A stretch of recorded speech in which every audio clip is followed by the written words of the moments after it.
بحبك يا رسول الله، وعشقي واصل منتهى. بحبك يا رسول الله، ونفسي في يوم ولو في النوم أشوف طيفك وأقول الله. بحبك يا رسول الله، بحبك يا رسول الله، وعشقي واصل منتهى. بحبك يا رسول الله، ونفسي في يوم ولو في النوم أشوف طيفك وأقول الله. بحبك يا رسول الله. Assalamualaikum warahmatullahi wabarakatuh. Alhamdulillah ja'alna nitawar masyifa wa nadafa ilaih. Asyhadu an la ilaha illallah wa la syarika lahu wa asyhadu anna Muhammadan abduhu wa rasuluh. Allahumma shalli wa sallim wa barik ala sayyidina wa habibina wa syafiina maulana Muhammad wa ala alihi wa sahbihi man tabi'ahu amma ba'du. Wa qala ta'ala bi kitabil karim a'udzu billahi minasyaitonir rajim. Bismillahirrahmanirrahim. Wa anqil ayyama minkum as-salihina min ibadikum wa imaikum yakunu fuqara yughnillahu min fadlih wallahu wasi'un alim. Wa qala Rasulullah sallallahu alaihi wasallam khairun nisa'i imra'atun iza nazarta ilaiha sarratka wa iza amarta ata'atka wa iza ghibta anha hafizatka fi maliha wa nafsiha.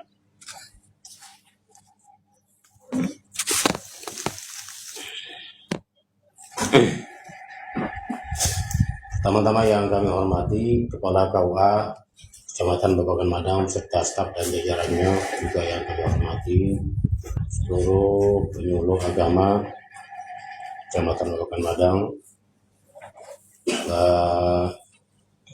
para calon pengantin baik laki-laki maupun perempuan yang alhamdulillah pada saat ini bisa hadir di Aula KUA Kecamatan Babakan Madang dalam rangka menghadiri undangan. Ini diundang semuanya? Diundang semuanya? Tak pernah ada yang datang tanpa diundang, pulang tanpa diantar. Jalangkung ya? Ya. Alhamdulillah semuanya diundang ya berarti ya. Sesuai dengan undangan untuk mengikuti kegiatan khusus calon pengantin ya, atau khusus calon pengantin atau bimbingan pranikah dan keluarga. Nah, ini benar pada mau nikah semuanya nih? Takutnya ada yang urusan lain kemarin. Enggak, ini nikah semuanya? Takutnya ada urusan lain, ada tagihan apa numpang duduk sini ya. Jadi terkait dengan pernikahan, di mana pernikahan dan rumah tangga yang akan dijalani selama-lamanya itu perlu bekal. Perlu apa? Bekalnya apa? Bawa masak-masak. Apa bekalnya? Bekal untuk masa depan kita menjalani pernikahan dan rumah tangga. Apa bekal kita? Hah?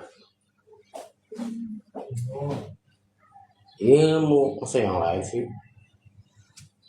Ya, ilmu lah. Ibarat kita ingin membuat suatu kursi. Kursi segini bagus ya? Hah? Kursi ini bagus. Menurut kita bagus. Tapi kalau orang yang bikinnya ini pas yang membuat kursi ini pas punya ilmu nggak?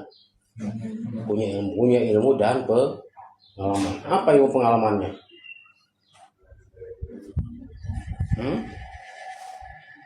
Ya, ilmu dan pengalaman itu belajar tentang teknik membuat kursi. Dan belajar itu nggak sebentar. Perlu bertahun-tahun pengalaman. Ya, baik itu belajar di sekolah ataupun belajar melalui pengalaman.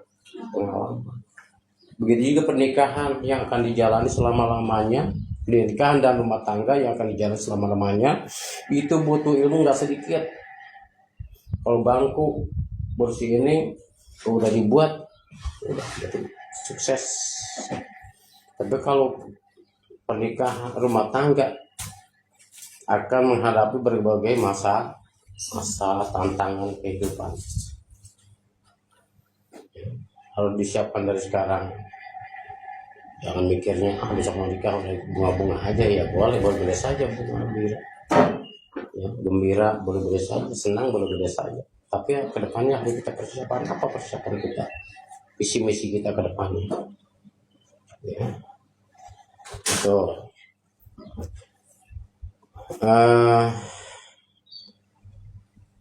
Langsung pada materi, apa sih itu nikah? Dalam dalam keterangan yang lainnya, nikah itu adalah menyatukan dua insan yang antara yang lain jenis, ya. Menyatukan dua insan yang lain jenis yang berbeda karakter, berbeda latar belakang keluarga, berbeda latar belakang pendidikan dan sebagainya, disatukan dalam satu tujuan. Itu nggak gampang, ya nggak gampang. Menyatukan pikiran gampang nggak?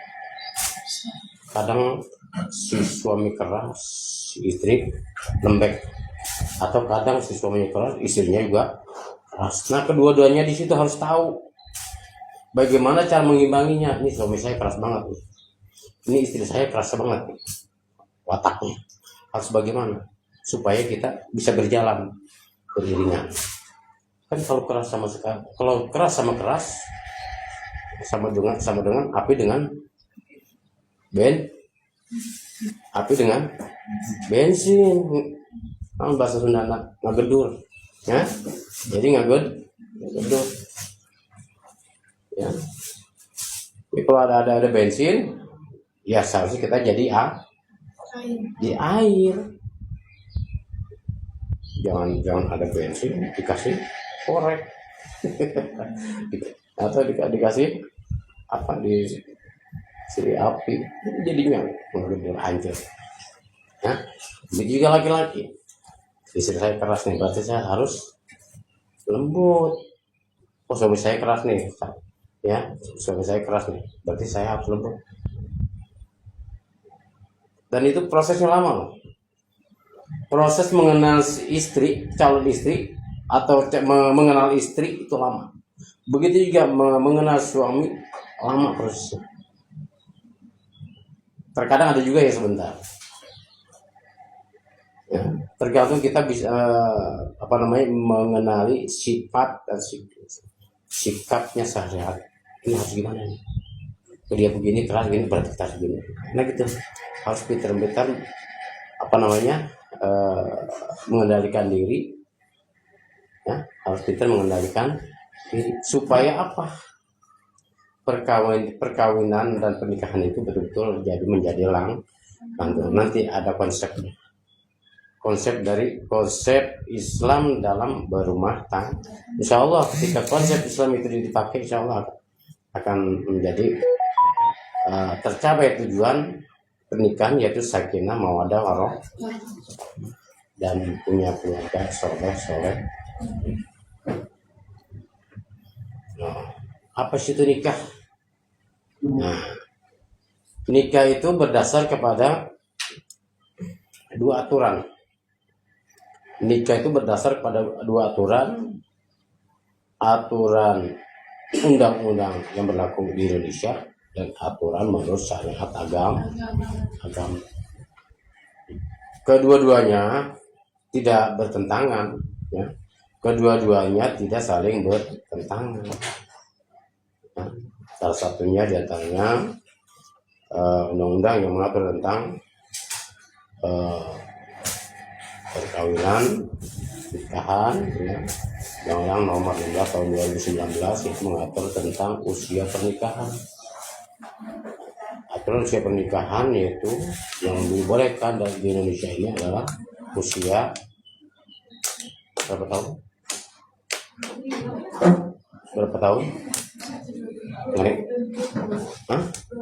20 19 tahun yang dibolehkan itu usia 19 kalau menurut aturan negara. Nah ini udah cukup semuanya. Jangan belum nih. Takutnya ada yang belum, berapa belum berarti pulang lagi. Gak bisa dinikahin. Harus ada proses lagi ke pengadilan. Ya, bilang ke emak bapak, "Mak nggak jadi nikahnya, ngapa emang? Kurang umur." Ya, kalau kurang dari 19 tahun berarti harus ada proses lagi, nggak bisa langsung ke, harus ada proses dispensasi melalui pengadilan agama. Tahu pengadilan agama? Pengadilan agama tahu nggak tempatnya, kantornya? Hah? Cibinong. Kamu enggak tahu? Oh, berarti sering sana ya? Lewat tempat kerja. Tempat kerja? Di mana? Lewat tempat kerja Pak. Di mana? Di RS Trimitra. Nah? Di RS RS Trimitra. Trimitra. Berarti temannya Mamun ya? Iya betul. So, murid saya alumni Alkenama.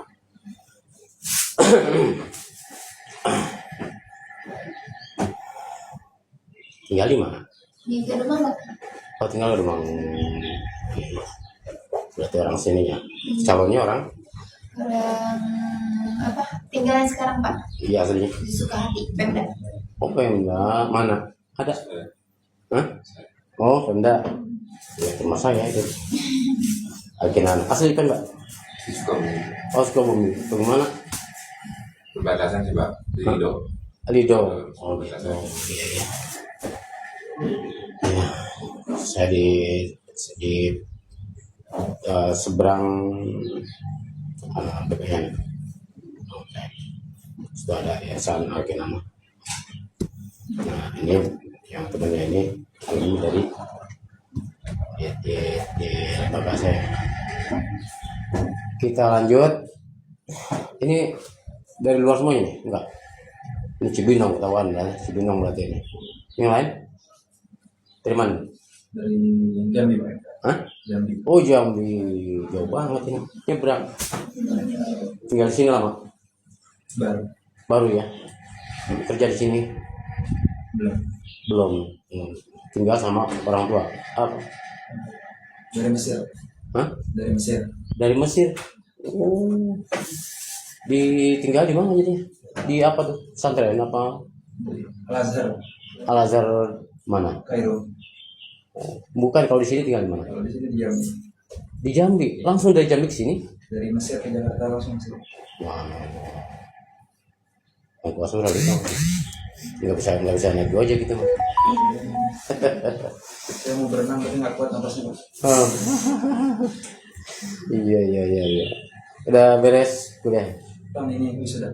Beres. Sebelum di Mesir, di sini dari mana utusan? Dari mana sebelumnya? Pesantren mana? Pesantren Darun Aja Pak. Darun Aja, Jakarta.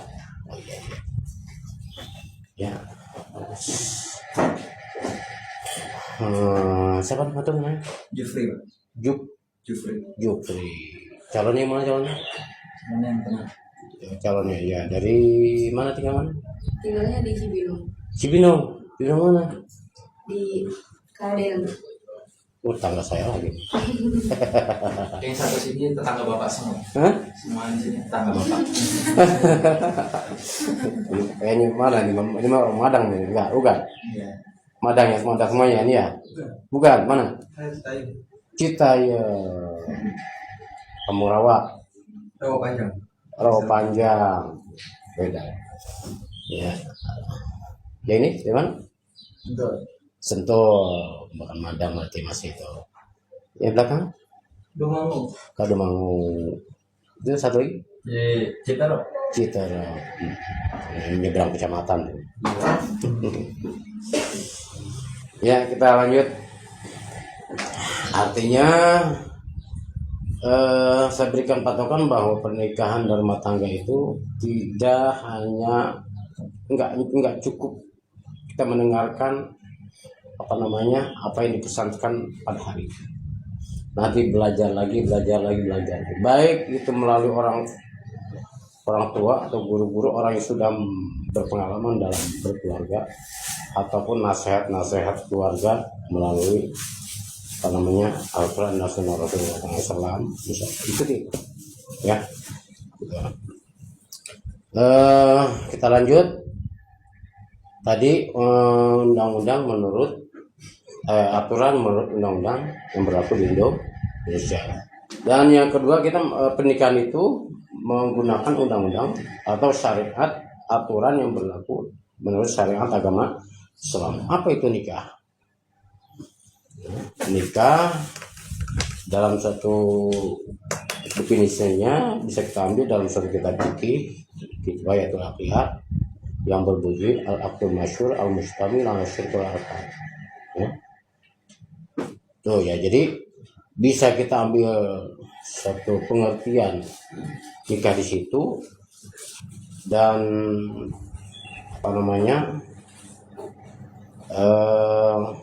bila kita artikan al-aqdul masyhur al-mustamil ala syirkul arkan, ya satu akad yang meliputi di dalamnya syarat dan rukun. Nikah itu ya, pertama al-aqdu. Al-aqdu artinya ikatan. Dua insan yang berbeda jenis disatukan, ya. Dua insan disatukan yang berbeda karakter melalui akad, baik akad secara zahiriyah atau batiniyah, ya.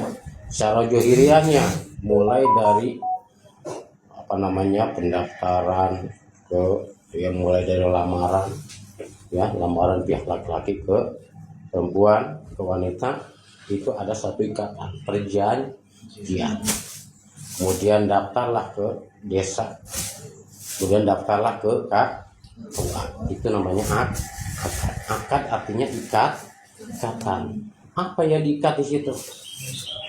Dengan kita mengeluarkan identitas kita, KTP, marketing nggak?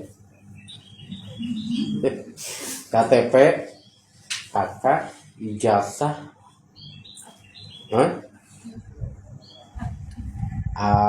akte kelahiran, ya, akte kelahiran, kita keluarkan semuanya, kita berikan ke desa, ke KUA untuk mendaftarkan diri untuk menikah. Dengan mengeluarkan identitas saja kita sudah mengikat diri untuk melakukan pernikahan. Kenapa maksud diikat di situ? Dengan kita mengeluarkan identitas saja kita berarti sudah terikat suatu urusan. Itu akad secara zahir. Nah, selanjutnya ada akad secara batiniyah, ya. Nanti. Nah, al-aqdul masyhur al-mustamil ala syurut wal arkan. Satu akad yang masyhur meliputi di dalamnya syarat dan rukun. Nikah itu mungkin pernah dengar di bawah nikah itu adalah ibadah. Bahkan pahala ibadah orang yang sudah nikah dan belum nikah pun itu berbeda. Sholat 2 rakaat orang yang sudah nikah dengan orang yang belum nikah beda, kualitas pahalanya beda. Makanya betul-betul nikah itu niatkan ibadah supaya nanti ketika kita sholat pun itu perhitungannya beda dengan orang yang bujangan atau orang yang belum bujangan atau orang yang masih perawan yang belum nikah. Beda kualitas ibadah, kualitas pahala beda. Karena apa? Ketika dia sholat 2 rakaat, baik laki-laki atau perempuan, dia punya kewajibannya sedang menunggu. Ya. Apa kewajiban menunggu bagi laki-laki? Mungkin ditunggu oleh pekerja. Kalau si istrinya itu ditunggu oleh anaknya yang, ya, apa yang diurus segala macam. Itu beda lagi kualitas pahala. Orang yang menikah dan belum menikah pahalanya beda. Tuh, makanya niatkan nikah itu adalah ibadah. Lagi karena nikah itu ibadah, sama seperti ibadah-ibadah yang lain, seperti sholat. Nah, sholat itu tadi sholat itu adalah ada sholat yang wajib, ada yang sholat sunnah. Adapun syaratnya sama, syarat dan rukunnya sama. Apa syarat sah sholat? Di antara sah sholat apa? Wudu. Lagi? Niat. Lagi? Nah, syarat sah sholat diantaranya adalah suci dari hadas kecil dan hadas besar. Ya, hadas kecil mensucikannya dengan cara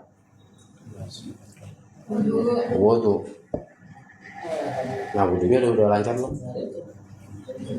Wudu ini wudu mulai dari awal sampai akhir, baik itu doanya ataupun cara prakteknya. Ketika kita belum benar, upayakan. Kemudian bacaan sholatnya, gerakannya sesuai dengan aturan sunnah atau enggak. Bacaannya, gerakannya, posisi duduk, ya, posisi duduk, posisi sujud, posisi rukunnya sesuai dengan aturan sunnah atau tidak. Kalau masih belum, belajar lagi. Bacaan Al-Qur'annya, baik itu tajwidnya, makhrajnya, sudah sesuai belum? Sebelum kita mengajarkan nanti ke generasi kita, anak-anak kita, baguskan diri kita dulu.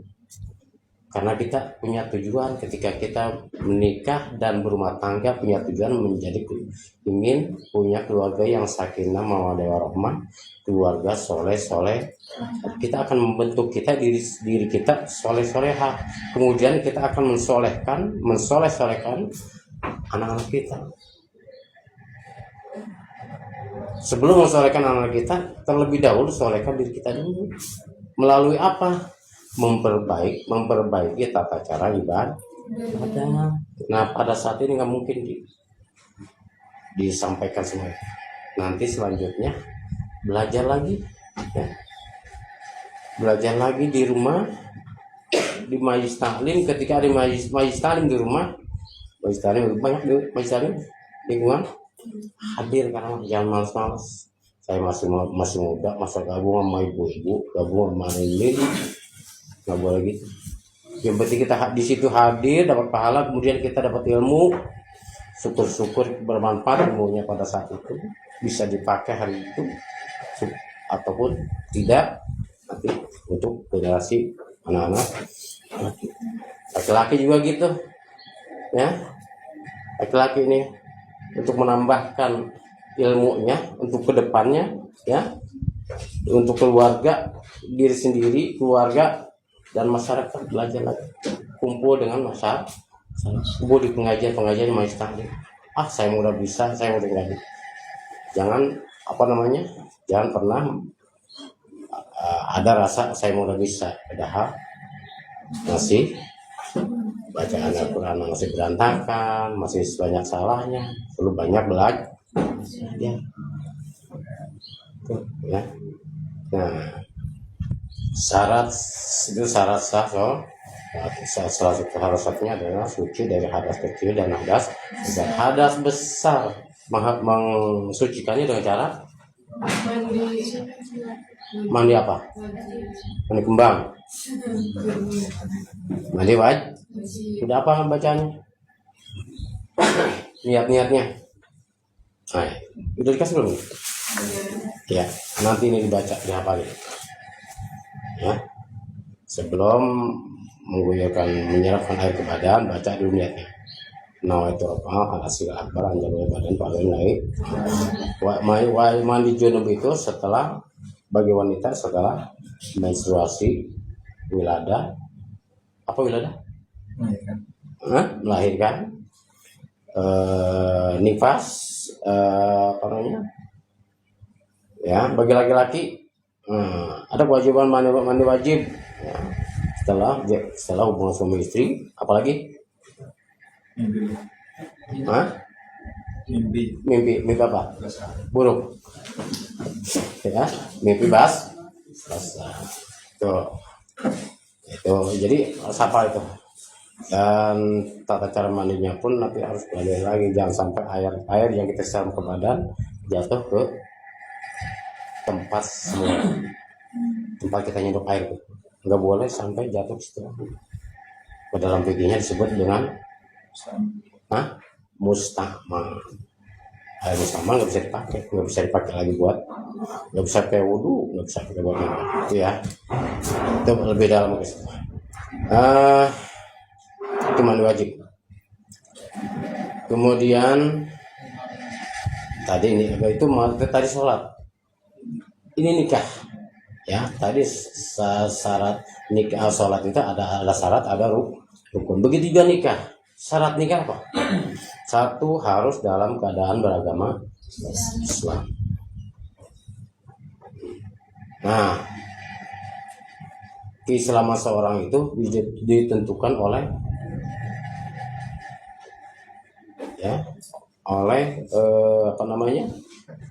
sholat dan tidaknya. Dia nggak sholat, ada yang mengatakan dalam satu hadis ya, dia nggak sholat, diragukan keislamannya. Ketika dia diragukan keislamannya, pernikahannya bisa sempurna sah nggak?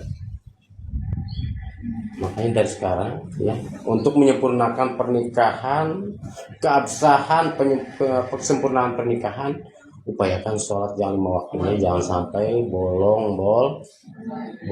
Kamu bolong-bolong? Tahu maksud bolong-bolong, tahu? Ya, sholat 5 waktunya jangan bolong. Tahu maksudnya bolong-bolong? Nah, iya. Jadi enggak 5 waktunya itu tidak penuh. Ya, upayakan 5 waktunya penuhi. Kemudian sempurnakan lagi sholatnya itu dengan cara berjamaah. Ya, sholat berjamaah di masjid, jangan di rumah. Ya, berjamaah jangan di rumah. Upayakan sholat di masjid. Saya mau berjamaah juga di rumah sama istri. Istri nggak punya kewajiban berjamaah. Yang punya kewajiban berjamaah adalah laki di masjid. Sekaligus di situ mendidik. Nah, pertama mendidik diri kita. Sebelum kita punya anak, kita mendidik diri kita. Kemudian ketika punya anak, kita akan mendidik anak kita, mencontohkan tanpa melalui ucapan, tapi melalui perbuatan. Oh, itu bapak saya, papaku bolak-balik tiap 5 waktu ke masjid. Oh, berarti sholat itu di masjid. Ibu dilihat ibunya, oh sholatnya di rumah, berarti ibu sholatnya di ya. Tanpa dijelaskan pun anak sudah mengerti.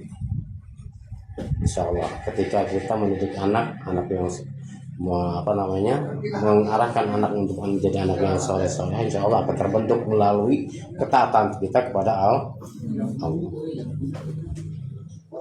Siap ini jadi ibu yang rajin ibadah, siap? Ibadah itu banyak ya, ibadah terutama ibadah melayani suami dalam hal-hal kebenaran. Tuh, ya. 18.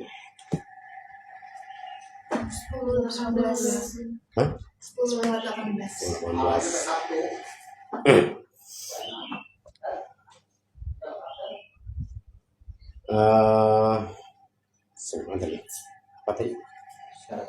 Syarat. Jadi syarat pernikahan itu harus dalam keadaan beragama Islam. Jadi Islamnya itu betul-betul harus kita sempurnakan untuk mengadakan pernikahan dan makan. Kemudian yang kedua,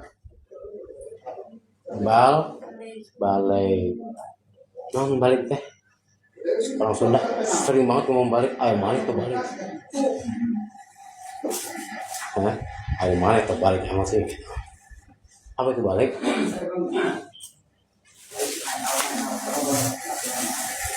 Batas ciri-ciri balik. Nah, batasan balik itu adalah pertama Khamsah Asyarah tanggal 15 tahun sempurna 15 tahun batasan balik. Nah kemudian sebelum 15 tahun ketika mendapatkan ciri-ciri tersebut, ciri-ciri yang tertentu, maka dia masuk ke dalam usia balik. Orang yang sudah masuk usia balik wajib melaksanakan hukum-hukum yang disebut dengan mukallaf. Ya, mukallaf bukan mu'alaf ya. Jangan salah dengar nih. Ada mu'alaf, ada mukallaf. Mu'alaf no? Orang yang baru masuk Islam.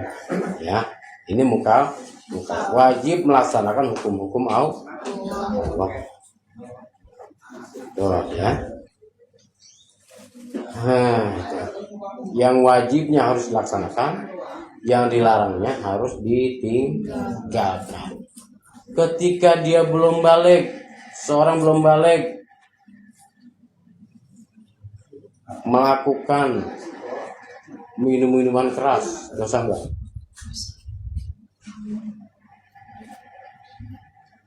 Orang belum balik melakukan minuman keras yang diharapkan Allah, dosa enggak?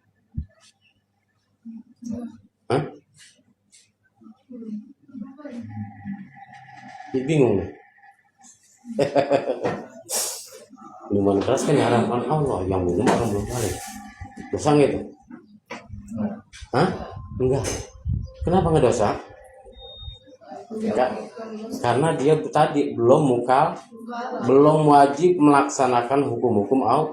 Yang wajibnya ditinggalkan pun enggak dosa. Melakukan minuman keras pun enggak dosa. Yang berdosa adalah orang yang melihat terlebih dia orang tuanya. Orang dewasa yang melihat kemudian membiarkan, maka orang itu yang dosa. Siapapun orangnya. Tidak menggubris, tidak melarang, tidak melarang, tidak memberitahu bahwa itu ada perbuatan buruk, maka orang dewasa itu menjadi dosa. Siapapun orangnya, terlebih orang tuanya kalau dia tahu. Anaknya tidak berdosa karena belum muka. Kemudian anaknya tidak melaksanakan sholat, dosa enggak? Tidak. Tuh, itu ya, itu antara balik dan belum balik.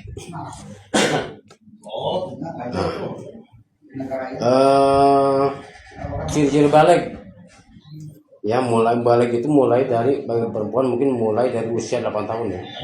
Padahal ciri-ciri balik bagi perempuan itu adalah menstruasi bagi perempuan, laki-laki tidak. Ada yang ngalamin? Menstruasi bagi perempuan ya. Tat mau isi? Itu udah. Biar rasa sudah. Belum mulai. Kalau baru pada datang, Oh gitu. kita mau sana. Enggak asapnya. Enggak. Apa tadi? Lupa. Reses. Ya. Bagi perempuan, menstruasi bagi perempuan ya, bagi perempuan bukan laki-laki. Itu ada yang mulai dari usia 8 tahun sampai 15 tahun. Dan ketika menstruasi berarti dia tidak boleh melakukan sholat, tidak boleh puasa.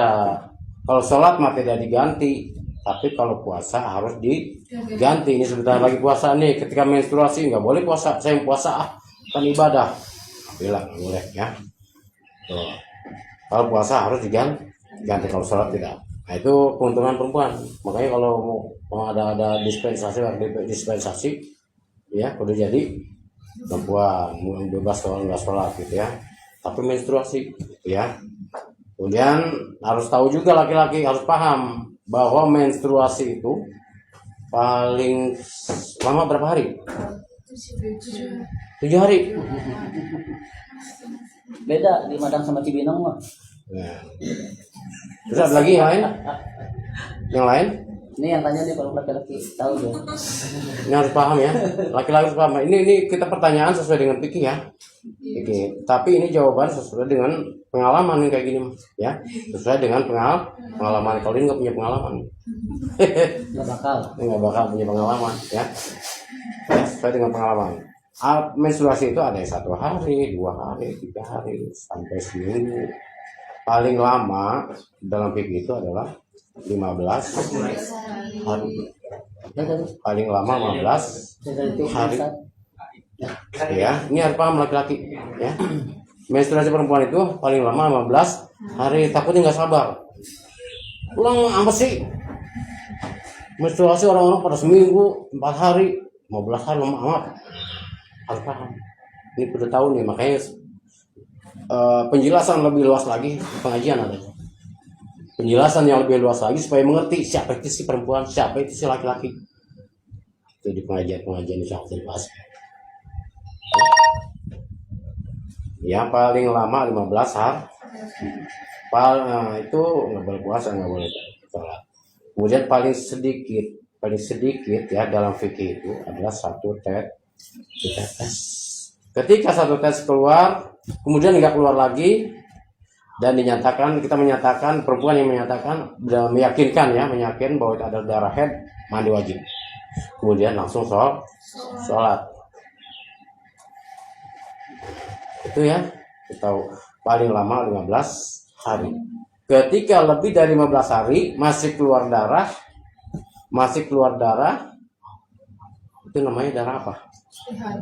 Istihadah. Nah ini udah paham juga laki-laki, biar ngerti nih. Yang sampai ya gitu nggak karena nggak pahamnya marah-marah. Perlu banyak belajar. Ketika lebih dari 15 hari disebut darah istihadah atau darah penyakit yang harus segera diperiksa ke bengkel ketong meja. Bengkel ketemu aja dibawa ke dokter diperiksa ya, ada masalah apa ya, diperiksa itu mah ya. Nah setelah 15 hari itu meskipun keluar darah itu sudah wajib sholat dan puasa. Kan masih keluar darah terus habis sholat gimana? Itu mah terserah, atur aja sendiri, mau disumpel pakai apa kek ya, supaya nggak netes ke tempat sholat. Atur lagi itu mah ya, itu wajib sholat kalau udah lebih dari 15, karena itu darah yang keluar itu bukan darah lagi darah